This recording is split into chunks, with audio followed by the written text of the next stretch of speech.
大家好，我是石头。前些天我们在这个山头之上拍了个视频，当时播放量挺多的，然后视频里面有很多热心的观众留言，大家都说这栋房子如果把它利用起来是非常好的一个场地，可以大家结伴在这里隐居养老，在这里养牛养羊，因为整个山头呢200-300亩的地。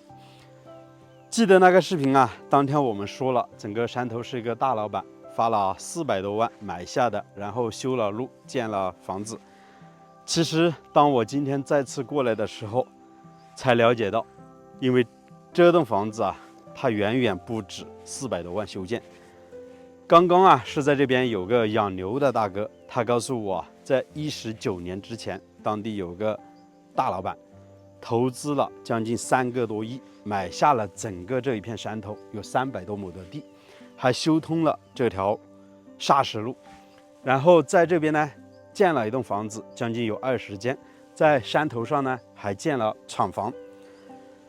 这个地方为什么会投资3个多亿呢？那今天呢，我们就带大家实地来再次看一下这栋房子，究竟当年为何要在这边投资这么多。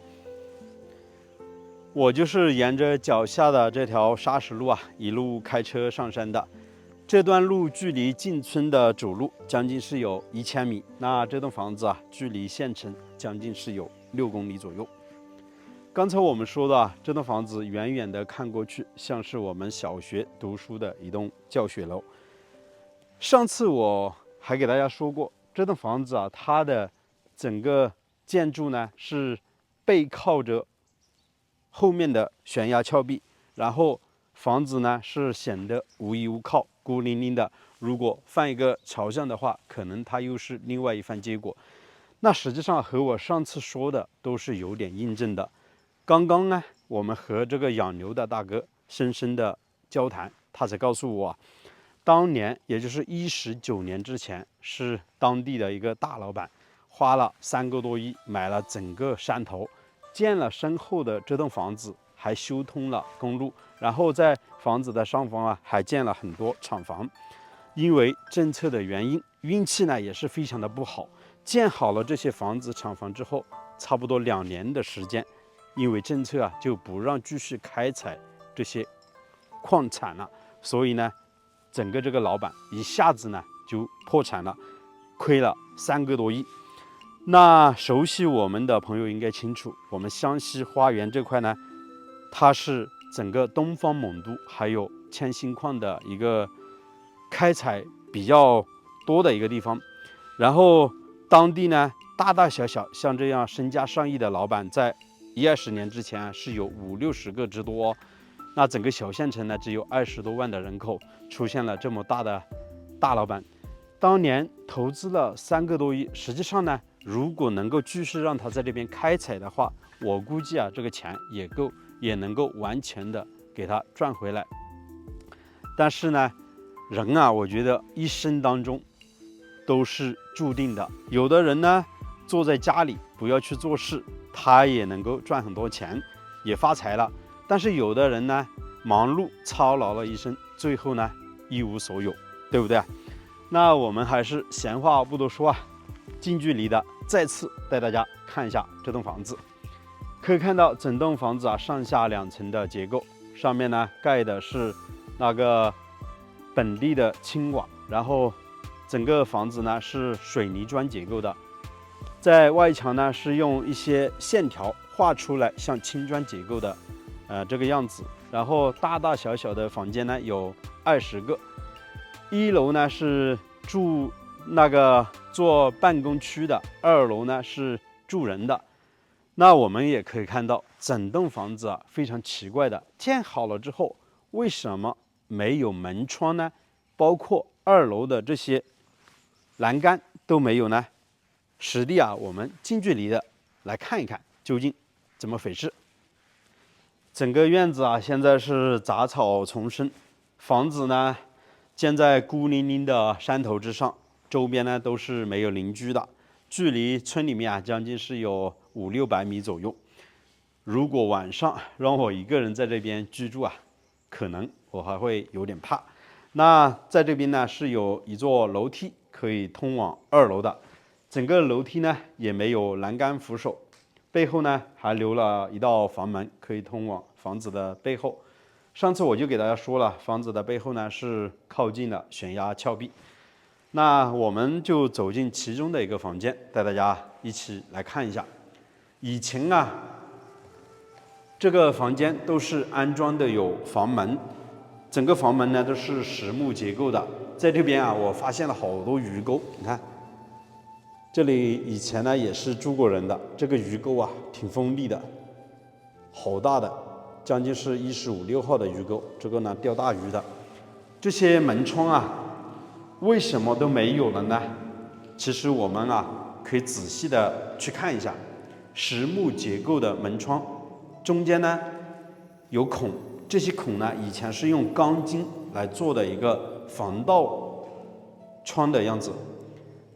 当地的老百姓呢发现这栋房子没人居住之后，就来搞破坏，把这个门窗啊全部都给拆了。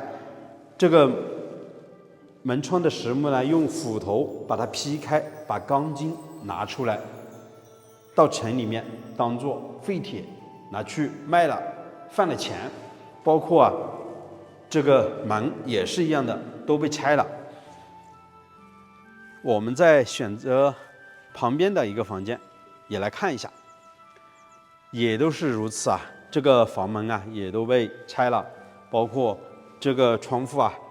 它的钢筋全部都被拆了，你看每个地方都会锯成一段一段的。其实上次我说过，整个房间里面它的窗户啊留的特别的怪异。看一下，整个窗户啊留的比较高，就像一个大口一样的一个人的嘴巴看着这整个房门，对不对啊？很奇怪，一般呢农村建的房子，它的窗户啊都会留在1.2米的高度，留一个1.5米啊，或者乘以2米的这样的一个窗户，但是呢，它留得非常高，将近是2米多，才留了小小的一个窗户。远远的看过去，给你的感觉，进入房间之后啊，就像一个人的嘴巴对着这个大门。所以呢，整个房子我们上次说了，建得非常的怪异，从每个方面都可以看得出。整个房间呢，将近是宽约20个平方左右，所有的墙面啊都是做了一个粉刷，地面呢也做了一个水泥的硬化。以前1楼这边啊，全部都是一些办公设施的区域，当然，以前的一些办公桌椅啊，全都被搬走了。从这边的楼梯，我们走到2楼，带大家去看一下。这个楼梯扶手啊都被拆走了，所以呢，我们靠近墙内来走，还是要小心一点。整个楼梯啊，将近宽有1.2米左右，还是比较好走的。然后上来啊，就可以看到这是一个走廊。走廊的位置呢，以前也是装的有栏杆的。整个栏杆我们从这些都可以看得出，也是应该是钢管所做的，应该是有这么高。也都是被当地的老乡啊全部给拆走，拉到城里面当做废铁给卖掉了。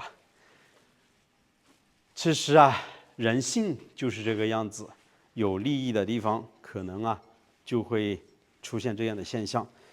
人为财死嘛，鸟为食亡，对不对？人性丑陋的一面表现得淋漓尽致。那刚才我说的整个钢筋啊，全部都被拆走了，也印证了我那句话。大家可以看一下，这个钢筋啊，拆不走的，从这里啊被锯断，下半截呢已经被全部拿走了，当做废铁给卖掉。那整个2楼呢，也是差不多有10个房间左右，那边呢是比较大的一间，我们走进去啊看一下。我们就选择其中的一个房间，带大家看一下。刚才我们说了，1楼呢是办公的区域，2楼呢是住的地方。这里呢，整个墙面啊都做了一个粉刷，刮了大白墙，然后顶上呢做了一个简单的吊顶。但是啊，这栋房子长时间没人居住，没人打理啊，整个屋顶还是有漏雨的迹象，这个墙面啊都是被雨水浸泡的样子。然后呢，这边啊开始发霉了。其实整个1楼和2楼啊，每个房间都是差不多的，将近20来个平方左右的一个空间。整个2楼呢，这块位置啊，上面盖的都是这个轻瓦。实际上我看了一下，整栋房子它的基础做的还是比较好的。像这样砖粉结构的房子啊，如果不漏雨的话，很多年应该都是不会坏掉的。但是这栋房子呢，我们也发现，就像那块位置啊，已经是开始漏雨了。如果不进行检修处理的话，整栋房子啊，相信不久的将来也会慢慢的开始倒塌，最后呢变成一堆废墟的。其实整栋房子啊都是通水通电的，以前这边是电表的区域，上面的都有电线。就刚才我们所说的，当地老百姓呢把电线给拆了，电表也拆了，都拿到城里面当做废铁卖掉了。那这边啊是有一个比较宽的房间，前面呢以前是一个厨房，那边是一个洗菜的一个池子，背后呢是一个卫生间，就不带大家进去看了。从中间呢是做了一个隔断。